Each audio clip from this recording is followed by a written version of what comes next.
ታሪክ የሚጀምረው ከመጀመሪያ ያው ከስደት ነው ማለት ነው። 2005 ዓመተ ምህረት መለስ ዜናዊ በሞታ በሁለት ወሩ ከሀገር ወጣሁኝ ማለት ነው። በጣም ልጅ ነኝ። ያው ሰው ሄዷል ብዬ ነው የሄድኩት። ከዛ ሳውዲ አረቢያ ነበር የገባሁት። ሳውዲ አረቢያ ደማ የሚባል ቦታ ቢሮ ገጠመኝና እዛ ሄድኩኝ። በሄድኩኝ ግን የሆነ ደላላ ሶስታችንንም አነሳን። ሁላችንም የአንድ አካባቢ ሰዎች ነን። አነሳንና በአነሳን የራሱን ቤት አይደለም እሱ ራሱ ከቢሮ ከፍሎ ይወስድና በህገ ወጥ መንገድ ማለት ነው ከፍሎ 3 ሰራተኛ ይፈልጋለሁ ልና ሶስቱንም ይወስድና ይሸጣል ለሌላ ለሰው ማለት ነው። ከዛ እኛንም እንደዛው ሸጠን በሸጠን እኔ በአንድ አመቱ በ9 ወሩ ማለት ነው ደሞዝ የሚባል ነገር ምናምን የለኝም ደሞዝ በቃ ማለት እስከ 5 ወር ምናምን መዳሜ በጣም ታስቃኝ ነበረ። ከዛ ደሞዝ አሰጠኝም ነበረ። እያለቀስኩም በመከራም በቤተሰቦቿም በአባቷም ፊት ምናምን እያለቀስኩ ደሞዜ ተቀበልኩኝ። ከዛ በኋላ ሴትዮዋ ራሷ ሌላ ቤት ቀየረች፣ አሰሪ ማለት ነው። ሌላ ቤት ቀይራኝ ጠፍታለች ብላ አወራች። ፎቶዬን ምናምን ሼር አድርጋ ምናምን ማለት ነው። እኔ ግን እንደዚህ አይነት መጥፎ ወሬ ምናምን እኔን ስሜን ታጠፋለች ብዬ አላሰብኩም። እሷ ያለችው በአጋጣሚ ወንድሟ ሞቶ ነበረ፣ የሴትዮዋ ወንድም ማለት ነው። ከዛ በመኪና አደጋ ነበር የሞተው። እኛ አልሐፈር አልባጢን የሚባል ቦታ ነው ያለነው። አልሐፈር የእሷ ቤተሰብ ከእሷ ጋር ማለት ነው። የእሷ ቤተሰብ ደግሞ ቡረይዳ አልቀሴ የሚባል ቦታ ነው። ከዛ እንደዚህ ወንድምሽ ሞቷል ተብላ በጠዋት ተደወለላት። እያለቀስ ምናምን ሄድን። ብንሄድ ግን በመኪና አደጋ ወንድሟ ህይወቱ አልፏል ማለት ነው። የዛኔ ደግሞ እኔ 4 ወሬ ነበረ እሷ ቤት ማለት ነው። ከዛ በቤተሰቦቿ ፊት አልቅሼ ደሞዜን ተቀበልኩኝ።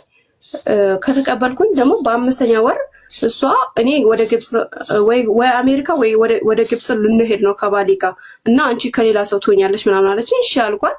ሌላ ሰው ጋር ዝም ብላ ቀየረችኝ። እኔ ደግሞ የዛኔ ምንም እውቀት የለኝም፣ የስደቱ ብዙም እንትኑም የለኝም። ፓስፖርቴንም ምንም አላውቅም። በቃ ማን እንዳያዘው ራሱ አላውቅም። በቃ እኔ ህጋዊ መሆኔን ነው የማውቀው። እሷ ግን ፓስፖርቴንም ሁሉ ነገሬን ገና ከዛ ናይፍ ከሚባለው ሰውዬ አልተቀበለችም። ከመጀመሪያው ከሸጠላት ደላላ አልተቀበለችም። ከዛ በኋላ እሷ ምን ትላለች? ወንድሜን ገድላለች ብላ ታወራለች። በወንድሜ ሞት እሷ ነች ተጠያቂ ብላ በአጠቃላይ በታዋወቂ ሰዎች ላይ እኔ እንዲጠረጥሩና ኮምፒውተር ውስጥ እንድገባ ታደርጋለች ማለት ነው። ከዛ እንደዛ ተደርጎ እኔ በሀገሯ ላይ በሰላም እየሰራው ነው። ምንም እሷ ሌላ ቤት ብትቀይረኝም ምንም ህጋዊ ባልሆንም እኔ ህጋዊ እንደሆን ካርጌ አስቤ ነው በደንብ እየሰራው ደሞዝም እየተቀበልኩ ነው ያለው። መጨረሻ ላይ 2 ዓመት እስከሚሆነኝ ድረስ ምንም አይነት ወሬ እኔ ጋር አልደረሰም። ሳውዲ ላይ ማለት ነው እንደዚህ አድርገሻል ብለው ፖሊሶች ምናምን እኔ ጋር አልመጡም። ምንም የማውቀውም ነገር የለም። በጣም ነፃ ነኝ፣ በጣም ከሚባለው በላይ ነፃ ነኝ በቃ። ከዛ በነፃነት ነው የቀየረችኝ። ሰዎች ለሌላ ሰው ሰጥተውኝ እነሱ አዲስ የ2 ዓመት ኢቃማ አሰርተውኝ ወደ ሀገሬ ለእረፍት ላኩኝ ማለት ነው 2 ዓመት ከጨረስኩ በኋላ። ከዛ ከ2 ዓመት በኋላ ኢትዮጵያ ስመጣ ፓስፖርትሽን እኮ ከመጀመሪያው ደላላ አልተቀበለችም ነበር። እንዴት ኢቃማ እሷ አልተቀበለችም ነበረ። ግን በዛው ሰዎች እንትን ብለው አጠያይቀው ሰውየው ናይፍ የሚባለውን ሰውዬ አግኝተውት ተጣልተው ሁላ ነው የተቀበሉት ማለት ነው። አሁን 2 ዓመት እንትን የሰሩልኝ ሰዎች ፓስፖርቴንም ሁሉ ነገሬን ተቀበሉ፣ ወሰዱ ማለት ነው። ከዛ በኋላ እኔ ሀገር ኢትዮጵያ መጣሁኝ።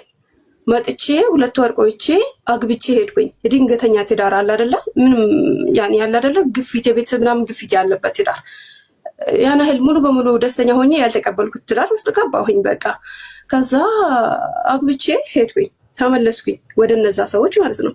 በቃ ህጋዊ ነኝ። እቃማ ሁሉ ነገራቸው በእጃቸው አድርገዋል ሰዎቹ። ሁሉ ወረቀት በእጃቸው አድርገዋል። ኮንፊደንስ አላቸው። ይዘውኝ ቢወጡ እንኳን ችግር የለም። እንደበፊቱ እንደሌላ አሰሪዎች አይሸማቀቁም። ከዛ እንደገና 2 ዓመት ሰራው እነሱ ቤት። አጠቃላይ ሳውዲ አረቢያ 4 ዓመት ከሰራ በኋላ ኢትዮጵያ እመጣለሁኝ። ኢትዮጵያ ስመጣ ከዚህ ከሁለት ወር ለእረፍት በመጣው ሰዓት ያገባሁት ሰውዬ ጋር እኔና እሱ አልተስማማንም፣ አልቀጠልንም።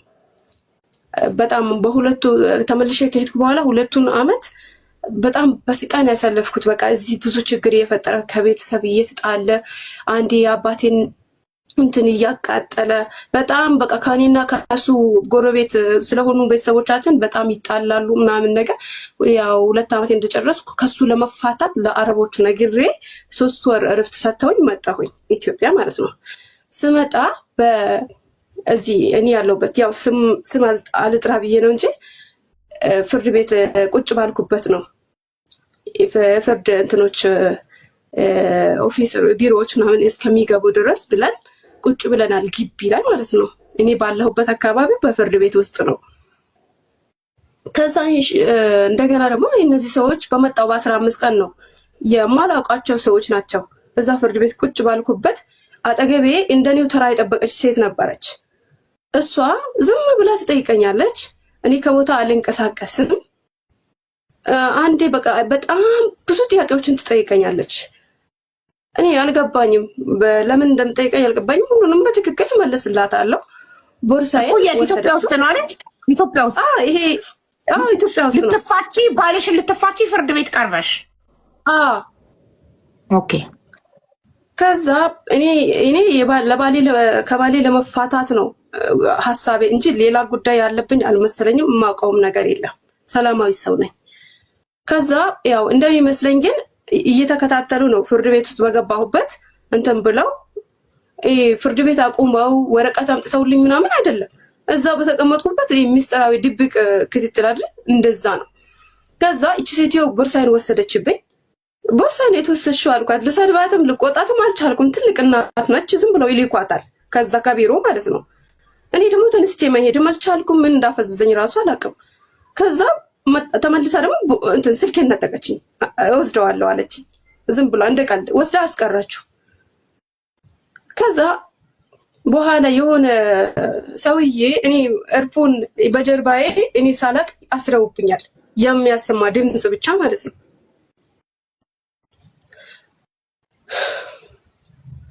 ከዛ ያንን ያስሩብኝን ዝም ብሎ እሰማለሁ። ይጠይቁኛል። ስልኬ ምናምን የለም አጠገቤ። ይጠይቁኛል፣ ያናግረኛል። ሰውየው ግን ድምፁ ታዋቂ ነው። በጣም ትልቅ ኢትዮጵያ ሸሪዓ ፍርድ ቤት ተላላኪ ከኤምባሲ ነው የተላኩት ብሎ ነው በመጨረሻ ለእኔ የነገረኝ ማለት ነው። ከዛ መጨረሻ ላይ ብስሚላ ይጠይቀኛል። ምንድነው የሚጠይቀኝ? የአረቦቹ ሳውዲ አረቢያ እያለሽ የሰራሽባቸውን ቤቶች እያንዳንዳቸውን ከነ ህፃን ራሱ ሳይቀር ዘርዝረሽ ተናገሪ አለኝ። ከዛ አሁን እኔ መጀመሪያ ይሄ ወንድሟ የሞተባት ሴት አለች አይደል? እሷ ጋር ስደርስ በቃ እሷ ጋር ስንት ወር ሰራሽ? እንደዚህ 9 ወር ሰርቻለሁ። እሺ ለምን ወጣሽ ምናምን። እሷ ራሷ ነች የቀየረችኝ፣ ያልቀየሩ አልጠፋሁባትም። እና አንቺ እኮ ነፍሰ ገዳይ ነሽ አለኝ ሰውየው። ያው ሊያሳምነኝ ሲል ነፍሰ ገዳይ ነሽ የማውቀው ነገር የለም። አውዙ ቢላህ አላህን ፍራ። እንደዚህ አይነት ነገር እኔ ከሳውዲ አረቢያ እንደዚህ ካደረኩኝ እንዴት ነው ሀገሬ ሆኜ ምለው ምናምን አልኩት። ነገሩ በጣም ከባድ ነው። ወንድሟ እንዴት ነው የሞተው ምናምን አለ። ወንድሟ የሞተው በመኪና አደጋ እንደሆነ ነው። ማን ነገረሽ? ራሷ እኔ አልነበርኩም፣ ለቅሶ ላይ ነው የሄድነው ምናምን አለን። ተነጋገርን። ነገሩ ለካ ከባድ ነው። ትልልቅ ሰዎች ራሱ ይሄን እንትን ካልባለ ራሱ ሰውየው በአካል እኔ ይኸውልሽ አቢባ የሆነ ግራም ያጋባው ውስብስብ የሆነ ታሪክ ነው። በየሳምንቱ እኔ እዛ ፍርድ ቤት ስቀጠር በየሳምንቱ ማለት ነው እኔ እነሱ ፍርድ ቤቱ ለዛ ለፍቺው ጉዳይ ሲቀጥረኝ እነሱም በዛው ቀጥሮ ቀን ይገኛሉ። ከዛ ሳምንቱን ግን ቤተሰቦቼ ጋር ነው ወንድሜ ጋር ነው የምሆነው። ኖርማል ነኝ። እንደዚህ አይነት ነገር እንደ ጥያቄ እንደቀረበብኝ ምናምን አላውቅም። በቃ እረሳለሁ። የሚጠቀሙት ነገር ምን እንደሆነ ሊገባኝ አልቻለም እስካሁን ድረስ። በቃ ማተት ይጠቀሙ፣ ዝም ብሎ ሳይንሳዊ መድኃኒት ይጠቀሙ፣ እኔ ራሴ አልገባኝም። ከዛ በቃ እንደዛ በየሳምንቱ ምናምን እነሱ ጥያቄያቸውን ይቀጥላሉ። በአምስተኛ ሁሌም መከራ ያልገባኝ ነገር ከቤት ስወጣ ቤተሰቦች የሚያውቁት ዋን ሰከንድ ማሪ ቤተሰቦች የሚያውቁት ለፍቺ እንደምትሄጂ ነው ፍርድ ቤት። አንቺም ከፍርድ ቤት ከወጣሽ በኋላ የተደረገብሽን ምርመራ አትናገሪም። ውጭ ላለ ሰው አልና ለማንም አልናገርም። እኔ በቃ በሰዓቱ ጨነቃለሁኝ። በሰዓቱ ኖርማል ነው። ከዛ ከፍርድ ቤት እንደወጣው ግን አላውቅም። በቃ እረሳዋለሁ። አልናገር ለማናገር አልችልም። ትረሺዋለሽ። ፍርድ ቤት ውስጥ በነፍስ ማጥፋት ወንጀል እየተጠረጠርሽ እንደሆነ ምርመራ ላይ እንደሆንሽ ትረሺዋለሽ። ከፍርድ ቤቱ ስትወጪ ቤተሰብ የሚያውቀው፣ ጎረቤት የሚያውቀው፣ የአካባቢ ሰው የሚያውቀው አንቺ ፍርድ ቤት በቀጠሮ የምትሄጂው ከባልሽ ጋር ለመፋታት ነው። በቃ ይሄንን ነው የሚያውቁት። ስለዚህ አንቺ ብቻ ነሽ የምታውቂው። ባልሽም አያውቅም። ባልሽም አብሮሽ ፍርድ ቤት የሚመጣው ልትፋቱ እንደሆነ ነው። አዎ ከነጭራሽም እሱ ደግሞ ፍርድ ቤት አልቀርብም ብሎ በፍርድ ቤት በእንትን ነው የፈታኝ። እሱ በራሱ ጉዳይ ተቆጥቶ ይሆን አላውቅም፣ ብቻ ፍርድ ቤት አይመጣም ነበር። ፍርድ ቤት ለሰጣኝ ፍርድ ቤት ራሱ አፋታኝ። አጠቃላይ ህጉ ራሱ በራሱ አፋታኝ። በቃ እሱ ሳይመጣ ሲቀር ፍርድ ቤት በራሱ ከፋታሽ ምን ልታረጊ ታዲያ? ፍርድ ቤት መሄድ ጀመርሽ፣ ቀጠልሽ። በቃ ኦልሬዲ እኮ ፍርድ ቤቱ እኮ በአንድ አይደለም ሲፈታኝ፣ በየቀጠሮ ነው። በቀጠሮ ቁጥር እሱ ይመጣል ተብሎ እሺ እንቀጥል። አሁን ገባኝ። እሺ ያው በምስክር ስለሆነ መጨረሻ ላይ በምስክር ስለሆነ እንትን የሚሉት እሱ ካልመጣ በቃ ምስክር ነው የሚመጣው። 4 ምስክር ይመጣል። በቃ ምንድን ነው የሚመሰክሩት? ምስክሮቹ ምንድን ነው የሚመሰክሩት? በቃ አግብቷት ነበረ፣ ባሏ ነበር ነው የሚሉት። ቁርአን የሚላሉ ምናምን ነገር ባሏ ነበረ ግን እያስተዳደራት አይደለም ነው። ለምሳሌ አሁን ጥሩ ነው ፍርድ ቤት በራሱ ማፋታት መቻሉ ትልቅ ነገር ነው። ለምን አንዳንድ የተረገሙ ባል የሚባሉ የተረገሙ አንዳንድ አሉ። ሴቷ ሁሌ በሱ ታስራ እንድትኖር መፋታት ፈልጋ አልፋታም፣ ወይ እንደ ባል ያስተዳድራት፣ ወይ እንደ ባል ያከብራት፣ ፍቅር ሰጥቶ አስደስቶ አይኖራት፣ ወይ የለም ወይ አላቴ ወይ የለም አቴ። ከዛ ፍታይ ስትዩ ደግሞ ቢላል ሴቷ ስትሄድ ደግሞ አውቆ ፍርድ ቤት አይገኝም። እሱ ፍርድ ቤት ባይገኝም ፍርድ ቤት የጊዜ ገደብ ሰጥቶት ካልመጣ ራሱ ፍርድ ቤት በፍቃዱ ማፋታት መቻሉ ይሄ በጣም ትልቅ ነገር ነው። ለሴቷ በጣም ጥሩ ነው። ለወንዱም እንደዛው። ወንድም ሴት አልፈታም ያለች ካለች መቼም ሴት አልፈታም አትልም። ሁሌም ሴት ፍቺ አትልም። ኦልሬዲ ሴት ግን ከስንት አንድ ክብር የሌላት ሴት ፍቺኝ አልፈልግሽም እያላት እምቢ ካለች ራሱ ሄዶ ፍርድ ቤት ፍቺ ጠይቆ ተጠብቃ ካልመጣች ፍርድ ቤት በራሱ የሚያፋታ ከሆነ በጣም ጥሩ ነገር ነው። ብዙ ጊዜ ግን አልፈታም የሚሉት ወንዶች ናቸው፣ አምባገነን የሚሆነው። ግን ፍርድ ቤት በራሱ ስለሚያፋታ ጥሩ ነገር ነው። ይለኛ ጥሩ ዜና ነው። እናመሰግናለን ስለነገርሽን። አላውቅም ነበረ። ግዴታ ባል መቅረብ ያለበት ይመስለኝ ነበረ። ጥሩ ነገር ነው። እሺ ግን የንብረት ክፍፍሉን ታዲያ እንዴት ያደርጋል? ካልመጣ ንብረት ክፍፍል ካለ ንብረት ካለው እሱ ንብረት የለንም። እኔ እና እሱ እኮ ንብረት የለንም። ምክንያቱም በተጋባው በ15 ቀን ነው እኔ ሄድኩት አረብ ሀገር ተመልሼ ነበር እና በተጋባው በ15 ቀን ሄደው አይደል የሚልኩት? ያን ሁሉ አመት ተጋብታችሁ በ15 ቀን ሄደሽ ለሱ 5 ሳንቲም አልልክም። ምክንያቱም እኔ ወደሱ እንደማልመለስ መጀመሪያ አውቃለሁ። መውጫ ነው ያደረኩት። አንበሳ አይሽ ምንም በጣም ደስ የሚለኝ ነገር በታሪኬ ማለት ነው አረብ ሀገር አጠቃላይ 10 አመታትን ሰርቻለሁ። ለወንድ ልጅ አንድ ቀን ገንዘብ አውጥቼ አላውቅም። ለእንደዚህ በፍቅር ምናምን አውርቼም አላውቅም። እንደዚህ በሩቅ አላምንም። እና አጠቃላይ ገንዘብ የሚባል ነገር ላፈቀረም አጠቃላይ ባል ነው። ይሄ ዝም ብሎ ወንድ አውጥቼ አላውቅም። እንደገና ደግሞ እኔ አረብ ሀገር ሆኜ ወጪ የማወጣው ግሩፕ አለ አይደለ? ይሄ እንርዳ ግሩፕ ለሱ ኦኬ። ለኩላሊት ታማሚዎች ለመልካም ነገራቶች ለአላህ ብዬ ስለማደርገው በቃ ለሱ ነው እንጂ ማደርገው ለቤተሰቦች አደርጋለሁ። በቃ አንበሳ እሱ ከፈጣሪ ጽድቅ ታገኝበታለሽ። በቃ እሺ አንበሳ ለምን አገባሹ? ይኸውልሽ አንዱ ምን አለሽ መስላት ላትልኪለት ለምን አገባሹ እያለ ነው። አሃ እናንተ የምታገቡት ብር እንዲላክላችሁ ነው አይደለ?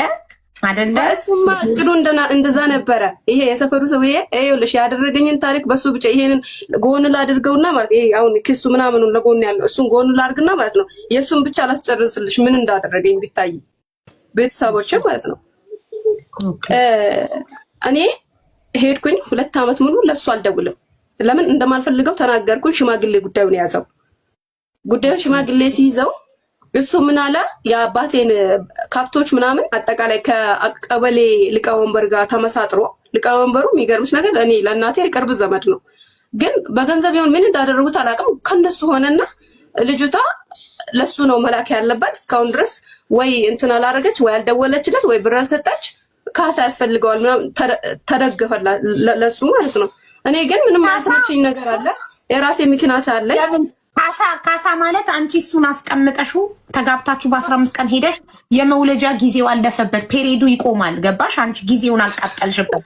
ሳይወልድ በጊዜ ወንዱ ሴቷን አግብቶ አስቀምጦ ለአመታት ዲያስፖራ አሜሪካ ሄዶ ሌላ ጠብሶ ሴቷ ኢትዮጵያ ውስጥ ባላለኝ ብላ አሜሪካ ከዛሬ ነገ የወስደኝና እዛ አሜሪካ ሄጄ እንወልዳለን ብላ አስቀምጧት አመታት እዛ ሌላ ሲያገባባት እንኳን ካሳ አልጠየቀችም። ሴት ናት እድሜዋ የሚሄድባት፣ ሴት ናት ፔሬዷ የሚቆምባት፣ ሳትወልድ እድሜዋ የሚሄድባት። እሱ እየሞተም ይወልዳል። ምንድን ነው ካሳ የሚያስፈልገው? እሱ ምን አርገሽው? ፍርድ ቤትማ ዋጋውን ሰጠልኝ እኮ። ቆይ ልንገርሽስ፣ እሱ ከነዚህ ከትላልቅ ሰዎች ከሰፈር ሰዎች ምናምን ከነሱ ተመሳጠረና የኔን ቤተሰቦች ለማጥቃት ሞከረ። ከዛ ማስፈራራት፣ አባቴን ማስፈራራት ምናምን ጀመሩ። በተኙበት ሁላ በር መምታት ምናምን ነገር፣ በድንጋይ መወርወር። ሩቆ ነው አለ አይደለ? በቅርብ ማንም አይዳፈርም፣ ጉረኛው ማንም እንትን አይደለም። በሩቅ ግን ማጥቃት፣ በጨለማ ማጥቃት ምናምን ጀመሩ። ያን ደግሞ ሁሉንም ነገር ይነግሩኛል፣ ቤተሰቦቼ ይነግሩኛል። ነይና ጉዳዩን ፊችልን ከነዚህ ሰዎች እንደዚህ ምናምን ጭቅጭቅ ውስጥ ምናምን ሁሉንም ነገር ሊገባኝ እኔ በዱዓ ነው የጸናሁት። አላህ ያ ረቢ እላለሁኝ። ሐቄን አታስበላብኝ፣ የሰውም ሐቅ አታብለኝ ብዬ ዱዓ አደርጋለሁ። ከዛ እንደዛ ሲሆንም 2 ዓመቱ ደረሰ። መጣሁኝ ፍርድ ቤት ሄድኩኝ። ሳምንት ተጠበቅኳቸው ሽማግሌዎቹ። የሚገርምሽ ነገር በሱ በኩልና በእኔ በኩል ሽማግሌዎች አሉ። በሄድኩ በ6 ወር የተጀመረ ሽምግልና 2 ዓመቴን ኮንትራቴን ጨርሼን እስከመጣ ድረስ አይፈታም። ሁሌ ስብሰባ ላይ በቃ እዚህ ጉዳይ ማለት ነው። ከዛ እኔ በመጣሁ እስቲ 1 ሳምንት ያክል ልጠብቃቸው። ያው በየሳምንቱ ነው የሚሰበሰቡት፣ ቅዳሜ ጭራሽ እንትና ሽማግሌዎቹ እሺ የሚበሉበት የሚጠጡበት ማን ነው የሚችላቸው? ሲሰበሰቡ መቼም ይበላሉ ይጠጣሉ። ይኸውልሽ ማዘሬ፣ እነዚህ በእኔ በኩል ያሉ ሽማግሌዎች አሉ፣ በሱም በኩል ያሉ ሽማግሌዎች አሉ። ሐቀኛም ይሁን ወረኛ አጠቃላይ ይሰበሰባል። ሜዳ ላይ ነው የሚሰበሰቡት፣ እዛ ጥላ ስር። ማዘሬ እኔ እንጃ ብቻ ምን ልበለሽ፣ አባቴ ሁሌ ጫት፣ እኛ ሰፈር ጫት በጣም ነው እንትን የሚለውና ትልልቅ ጫት በቃ የዛኔ 2007 ዓመተ ምህረት 2008 2009 ነው የመጣሁት እኔ 2007 እና 2008 በቃ አባቴ ጋሮን ጫት ጨረሰ። በቃ ለነሱ እንትን እያለ ማለት ነው። እሺ ሆዳቸው እሺ ጫት አባትሽ ጫት የአባትሽን ጫት ጓሮ ጨረሱ። ምግባቸው ሆዳቸው ማን ነው የሚችለው? በቃ የሰፈሩ ሰው በሱም በኩል ያሉ ሴቶች በኔም በኩል ያሉ ሲሆን ሁሌም ጀበና ሳፍራ ምናምን ቡና ይሄ የቡና ቁርስ አለ፣ እሱን ይዘው ይሄዳሉ። በሱ ጉዳዩን አንድ የሚጸድቅ ወሬ እኮ የለምስ። እሱንም አውርተው ሆዳቸውን ለመሙላት ቡናቸውን ለመጠጣት ሆዳቸውን ለመሙላት ቡናቸውን ለመጠጣት ጫታቸውን ለመቃም ነው የሚሰበሰቡት። ማሪ ላንቺ 2 ዓመት ተሰብስበው ምን ፈየዱሽ? ላንቺ ምንም ነገር ይኸውልሽ፣ እኔ ሽማግሌዎቹን ተሰብስቡልኝም አላልኳቸውም ከነጭራሽ። እኔ ቤተሰብ አልጠራቸውም፣ የእሱ ቤተሰብ ናቸው። ብር ይሰጠን ብለው ተነሱ። እሱ ባደረገው እንትን ማለት ነው። ብር ይሰጠን ለልጃችን ካሳ፣ ልጃችንን አግብታ አስቀምጠው አረብ ሀገር ሄዳ ይኸው ልጃችን ሳያገባ እድሜው አለፈበት፣ ሳይወልድ ፔሪዱ ቆመበት፣ ስለዚህ ልጃችን ካሳ ያስፈልገዋል ብለው ቤተሰቦቹ ሽማግሌ ሰበሰቡ። ለወንዱ ልጃችን ካሳ። ከዛ መጨረሻ ላይ 10,000 ብር በአባቴ ቀብድ ብለው ጠየቁት። ቅድሚያ በቃ እንትን ብሎ ተደናግጦ ፈርቶ ምናምን እንዲሰጣቸው ማለት ነው። ብዙ ብር ነው ለኒካ ለማህር የሰጠኝን 1 እጥፍ 3 እጥፍ አድርጎ ጠየቀ። ይኸውልሽ የዛኔ 34,000 35,000 ብር ትልቅ ብር ነው። የ3 ወር ደሞዜ የ4 ወር ደሞዜ ነው የዛኔ ማለት ነው። እሱን በአንድ ጊዜ ጠየቀ። ከዛ ሲጠይቅ አባቴ 10,000 ብር ነው ለኒካ የተሰጠኝ አለ። ይሄ ነው በእኔ እንትን የሚለው። እሷ ፍቺ ስለጠየቀች ብቻ ምክንያቷ ባይታወቅም ፍቺውን የጠየቀች እሷ ስለሆነች 10,000 ብር እንኩ ብሎ በሽማግሌዎች ፊት ወስዶ ሰጠ። አይ ይሄ ቀብድ ነው ብለው ተነሱ። ቀብድ ነው። ኧረ ከሰጡ ሊያተርፍብሽ። አንቺ ወለድ ነሽ፣ ባንክ ቤት ነሽ። እኔ ወለድ ፈቶ ሊያተርፍ 3 እጥፍ ሊያተርፍ። ከዛ መጨረሻ ላይ ቀብድ ብለው ሲይዙት እንግዲህ እኔ መጣሁኝ ፍርድ ቤት አስረዳውኝ ሁሉንም ነገር አስረድቼ ነበረ። ግን የፍቺው አቤቱታ ፍቺ እንዲጸድቅ ተደረገ። መጨረሻ ላይ ደግሞ አባቴ 10,000 ብር ስለወሰዱበት እኔ ተናግሬ ነበረ። ያንን 10,000 ብር መጥቶ ይክሰሳቸው አለኝ ፍርድ ቤት ማለት ነው። ከተፋታው በኋላ እነዛን ሽማግሌዎች የራሳቸው አይደል እንዴ? 10,000 ብር የራሳቸው አይደል ወይስ አይመለስም? የኒካ ብር አይ ፍርድ ቤት ይሄንን ነገር አያውቀውም። ፍርድ ቤት ተሻለ በሸሪዓው ነው። ሸሪዓውን ደግሞ እነሱም አልተረዱ። በግል ይሄ ሐላልክ ነው ብለን እንስ እንጂ እንደዚህ በግፍ ቀብድ ብለው የወሰዱትን ብር ሀቃቸው አይደለም። ስለዚህ ከዛ ከሰሳቸውና እኔ ፍቺው በ5 ዙር ፍቺው ተፈጸመ። ከዛ በኋላ ከሰሳቸው ሽማግሌዎች መጡ። ብሩን ቀጥ ብሎ በፍርድ ቤት ሰጡት 10,000 ብር። ሀቁን የሚያስመልስ ሰው እንዴት እንደዚህ ደስ ይለኛል መሰለሽ? ለሀቁ የሚቆም ሀቁን የሚያስመልስ ጀግና። ያንን 10,000 ብር ወስድሽ ለኔ ቢጤ ብትሰጡ ይሻልሻል እሱ ከሚበላው። ምን አደረኩ? ቆይስ ልንገርሽ። እሱ ማለት ነው ከሚበላው እኔ በቃ ፍቺ ፈጸምኩኝ። ቤተሰቦችን ሰላም ሆኑልኝ አልሐምዱሊላህ። ያው ትችት ምናምን ቢኖርም የንዴት ምናምን እንትን ቢኖርም ብዙ ነገሮች ቢኖሩም ያው ማመልከቻ አስገብቼ 3 ወሬን ጨርሼ ተመልሼ ሄድኩኝ። ያንን ቤት ሳውዲ አረቢያ ማለት ነው። ከዛ ተመልሼ ሄድኩኝ። 1 አመት ብቻ ቆይ። የፍርድ ቤቱን ጉዳይ ትተሽ ነው እንዴ የምትሄጂው? ቆይ የፍርድ ቤቱን ጉዳይ አልነገርሽንም እኮ በምን እንደዘጉልሽ። ያንን ይሄ በቃ በደንብ ለማውራት ስለሚመቸኝ ነው ይሄ አሁኑ ማለት ነው። ያ ግን በጣም የከበደኝ ድንግር ያለኝ በቃ ምን ልበለሽ ዱብዳ የሆነ የነበርሽው ልንገርሽ። ፍርድ ቤት ስትመጪ ቤተሰብ የአካባቢ ሰው የሚያውቀው አንቺ ለፍቺሽ ቀጠሮ ነው እየመጣሽ እንደሆነ ፍርድ ቤት የሚያውቀው። አንቺ ትገቢና ውስጥ ከገባሽ በኋላ ግን በድብቅ ምርመራ ይካሄድብሻል። ማዳምሽ እዛ ሳኡዲ በኤምባሲ አንቺ ወንድሟን እንደገደልሽ የከሰሰችሽን እኛ ከኤምባሲ ነው የመጣ ነው ምናምን ብለው ፍርድ ቤት ውስጥ ባለመጠይቅ ያደርጉልሻል። አዎ አድካሚ ነው። እሱም እንደዚህ እንደማወራው አይደለም። ፊዳይን ነው የሚያበሉ። አንዱን ጥያቄ 30 ጊዜ እየጠየቁ በቃ ምን ሊበልሽ አንድ በሀገሬ ውስጥ ሆኜ ማለት ነው። ትላልቅ ሰዎች ይከተላሉ። ትላልቅ ሰዎች በጣም ትላልቅ መንግስት ኃይለ ማርያም በቃ የሚመለከታቸው አካላቶች ሁላቸውም የኔን ድምጽ ይሰማሉ። እዛ ውስጥ ሆኜ ማለት ነው። በቃ እያያሉ ጠያቂው ሲጠይቀኝ ሁሉንም ነገር ይሰማሉ። ተጋብዘዋል።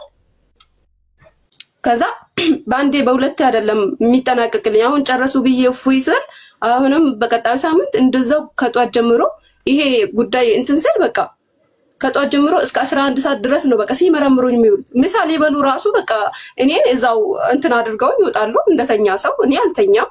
ያው ራሳቸው የሚጠቀሙት መድኃኒት ነው አላውቅም። ጸጥ ያደርጉኛል ማለት በቃ ተኛለሁ ወይንም እፈዛለሁ ልበላው በቃ።